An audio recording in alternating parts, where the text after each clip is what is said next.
শান্তনগর বলে একটা গ্রাম ছিল। সেই গ্রামে এক রাজা ও তার মেয়ে বসবাস করতেন। রানী তার মেয়েকে জন্ম দিয়েই মৃত্যুবরণ করেন।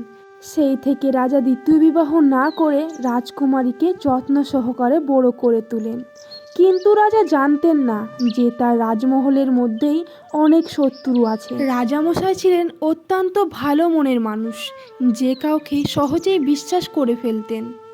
একদিনকার ঘটনা, রাজকুমারী যখন তার বেডরুমে বসেছিলেন তখন কিছু সেনা আসে। রাজকুমারী, তোমার বাবা একটা জরুরি তলব পাঠিয়েছেন। কিছু কারণের জন্য রাজামশাই জঙ্গলে গিয়েছেন, আর তোমাকে ওখানে রাজামশাই ডেকে পাঠিয়েছেন। তাই বলছি তুমি আমাদের সাথে চলো। আর এই বলে রাজকুমারীকে ভুলিয়ে ভালিয়ে নিয়ে চলে যায়। আসলে এরকম কিছুই ছিল না। তারপরে তো ধীরে ধীরে গভীর জঙ্গলের দিকে যেতে থাকে, কিন্তু রাজকুমারী কিছুই বুঝতে পারছিল না তার সাথে এটা কি হচ্ছে। আরে, এখানে তো কেউ নেই, তাহলে এখানে কেন নিয়ে আসা হলো আমায়? আর এখানে তো বাবাকেও দেখতে পাচ্ছি না। যাই হোক, এখানে একটু আরাম করি, অনেকটা ক্লান্ত হয়ে গেছি আমি। বাবাকে তো কোথাও দেখতে পাচ্ছি না। রে, মেয়েটা ওখানে কান্না করছে, আর মেয়েটাকে তো খুব অচেনা লাগছে। দেখি তো গিয়ে ব্যাপারটা কি। এই মেয়ে, তুমি এখানে কান্না করছো কেন? আর তোমার কি হয়েছে? আর তোমাকে তো আগে কখনো এই জঙ্গলে দেখিনি। তুমি কি অচেনা মানুষ? হ্যাঁ, দেখে তো এটাই মনে হচ্ছে। কিন্তু তুমি কান্না করছো কেন? খুলে বলো আমায়। আর রাজকুমারী যখন সব কিছু ঘটনা বলে তখন কাঠুরের অনেক মায়া হয়। আর কাঠুরে বুঝতে পারে আসলে একটা ষড়যন্ত্র, তাই তাকে সুরক্ষার জন্য তাদের বাড়িতে নিয়ে যায়। আর রাজকুমারী কিছু না ভেবেই তার সাথে তাদের বাড়িতে গিয়ে দাঁড়ায়। তখন কাঠুরে তার মাকে ডাকে। মা, মা একটু বাইরে এসো, দেখো কে এসেছে। মা। আরে বাবা, তুই আমায় ডাকছিস? আরে তুই কাকে এনেছিস বাড়িতে? এ মেয়েকে তো আগে কখনো দেখিনি। না মা, তবে আমিও ওকে আগে কখনো দেখিনি। আর তার মুখ থেকে যতটা জানতে পারলাম, সে অনেক বিপদের মুখে আছে, তাই তাকে বাড়িতে নিয়ে এলাম। হে বাবা, একদম ঠিক কাজ করেছিস। এসো মা, ভিতরে এসো। আর কাঠুরের মা অনেক অসুস্থ ছিল, আর অসুস্থ হওয়ার কারণে ঠিকমতো ঘরগুলো গুছাতে পারেনি। আরে, ঘরগুলো কত নোংরা হয়ে আছে। যাই গিয়ে এগুলো ঠিক জায়গায় রেখে দিই, তাহলে দেখতে অনেক সুন্দর লাগবে। এই তো, ঘরটা কত সৌন্দর্য লাগছে। যাই গিয়ে একটু বিশ্রাম নিই, অনেকটা ক্লান্ত হয়ে পড়েছি। আর আমার বাবার কথা অনেক মনে পড়ছে আমার। আরে, আমি তো ঘুমিয়ে গিয়েছিলাম, আর আমাকে ভীষণ খিদে পেয়ে গেছে। এখন আমি কি খাই? আরে মা, তুমি ঘুমাচ্ছিলে বলে আমি তোমায় ওঠালাম না। চলো মা, কিছু খেয়ে নেবে। আর অনেকটা ক্লান্ত হয়ে গেছো তুমি। আর এদিকে তো রাজামশাই দুশ্চিন্তায় পড়ে যায় তার একমাত্র রাজকন্যাকে খুঁজে না পাওয়ায়। আমার মেয়ে, আমার মেয়ে কোথায় গেল? এত বড় রাজপ্রাসাদের মধ্যে আমার মেয়েকে খুঁজে পাওয়া যাচ্ছে না। আর তোমরা, তোমরা কিনা হাত গুটিয়ে বসে আছো? যাও, আমার মেয়েকে এক্ষুনি খুঁজে এনে দাও, আর না হলে তোমাদের সবার গর্দন নেব। আর রাজার মুখে এ কথা শুনে তাদের সেনারা অনেক হতবাক হয়ে যায়, কিন্তু তারা এত চেষ্টা করার পরও রাজকুমারীকে খুঁজে পায় না। আর রাজামশাই এটা শুনে অনেকটা ভেঙে পড়ে।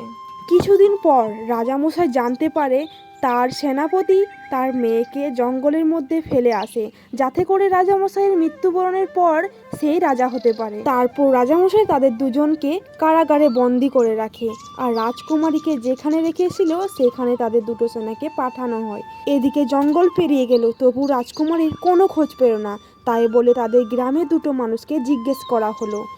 আচ্ছা, এখানে কি কোনো তোমরা অচেনা রাজকুমারীর দেখা পেয়েছো? এটা শুনে গ্রামের লোকটি তাদেরকে তাদের বাড়িতে নিয়ে গেল। আসলে সেই লোকটা জানতো এখানে একটা রাজকুমারী থাকেন। বাড়িতে কি কেউ আছেন? তখন রাজকুমারী বাড়ি থেকে বেরোতে। তুই তো রাজকুমারী। রাজকুমারী, তুমি কোথায় ছিলে? এতদিন তোমায় কত খোঁজাখুঁজি করেছি।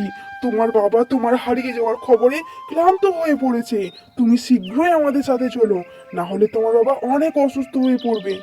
আমার বাবার কি হয়েছে? আর আমার বাবা কোথায় আছে? আমার বাবার কোনো ক্ষতি হয়নি তো? এ না হয় পরে শুনবে, এখন তুমি আমার সাথে চলো, না হলে তোমার বাবা অনেক অসুস্থ হয়ে পড়বে। আর এটা শুনে রাজকুমারী অনেক ভয় পেয়ে যায়। আর কাঠুরে তার মা না থাকার কারণে তাদেরকে কিছু না বলেই রাজামশাইয়ের কাজ চলে যায় তাদের সাথে। ওই তো, ওই তো মা, মেয়ে চলে এসেছে। মা, তুমি কোথায় ছিলে? আমি তোমায় কত খোঁজাখুঁজি করেছি। রাজকুমারী তার বাবাকে সুস্থ দেখে অনেকটাই খুশি হয়ে যায়। আবার এদিকে কাঠুরের কথা অনেক মনে পড়ে তার, তাই সে একটা রুমের মধ্যে চলে যায় আর কাঠুরের কথা ভাবতে থাকে। না না, আমি নিজেকে নিজে কখনো ক্ষমা করতে পারবো না। যে আমাকে আমার বিপদের সময় আশ্রয় দিয়েছিল, আমার বিপদের পাশে দাঁড়িয়েছিল, আমি তাদেরকে না বলে চলে এলাম রাজপ্রাসাদে। না না, এটা করা আমার একদমই ঠিক হয়নি। তাছাড়াও কাঠুরেকে আমার অনেক ভালো লাগতো, কিন্তু বাবাকে এসব কী করে বলবো? তার সাথে কাটানো সময়গুলো আমার চোখে যেন ভাসছে, আমি কিছুতেই ভুলে থাকতে পারছি না। আর এদিকে কাঠুরেরও তাকে অনেক পছন্দ হয়ে যায়, কিন্তু তার মা তাকে কিছুতেই বোঝাতে পারছে না যে সে একটা সাধারণ মেয়ে নয়, সে একটা রাজার মেয়ে, আর সে হচ্ছে রাজকুমারী। আর কাঠুরে হয়ে রাজকুমারীকে পছন্দ করা মানে অসম্ভবের কথা। এদিকে রাজকুমারী তার বাবাকে সব কথা খুলে বলে, আর রাজামশাইও সিদ্ধান্ত নিয়ে ফেলেন যে একমাত্র রাজকন্যাকে বাঁচিয়েছে তাকেই রাজপ্রাসাদে নিয়ে আসবে বলে। আর রওনা দেয় রাজামশাই ও তার সেনাপতিরা কাঠুরের ঘরের দিকে। বাবা, তুই একটু শান্ত হো, উনি হচ্ছেন রাজামশাইয়ের মেয়ে, আর ওর কথা ভুলে যা। কেন ভুলে যাবে আমার মেয়ের কথা? আমার মেয়েকে কেউ ভুলে গেলে তাকে চরম শাস্তি দেওয়া হবে। আপনি কে? আমি তো আপনাকে চিনি না। আমি কি কোনো অন্যায় করেছি? করনি, তবে তুমি যদি আমার মেয়েকে ভুলে যাও তাহলে চরম অন্যায় করবে। আমি রাজকুমারীর বাবা রাজা মশাই, আমি তোমাকে নিতে এসেছি আর আমার মেয়ের সাথে তোমার বিবাহ বন্ধন করব। কিন্তু রাজামশাই, আমি তো সামান্য একটা কাঠুরে, আর রাজকুমারীকে বিবাহ করে আমি তাকে কিভাবে রাখবো? আর এই ছোট্ট কুঁড়ে ঘরে সে কি থাকবে? এ নিয়ে তোমায় ভাবতে হবে না, আমি সবকিছু ঠিক করেছি। আমার একমাত্র রাজকন্যা তুমি আমার বাড়িতেই থাকবে, আর আমার মেয়ে রক্ষা হয়ে থাকবে। এই বলে রাজামশাই কাঠুরেকে ও তার বৃদ্ধ মাকে তাদের রাজপ্রাসাদে নিয়ে যায়। এই তো আমার লক্ষ্মী বৌমা, আমার ঘরের বৌমা হবে, আমি তো স্বপ্নেও ভাবিনি। আর তাদেরকে দেখে রাজকুমারী অনেক খুশি হয়ে যায়। আর রাজামশাই ও কাঠুরের বিবাহ দিয়ে দেয়, আর রাজ্যটা পুরো আনন্দে ভরে ওঠে।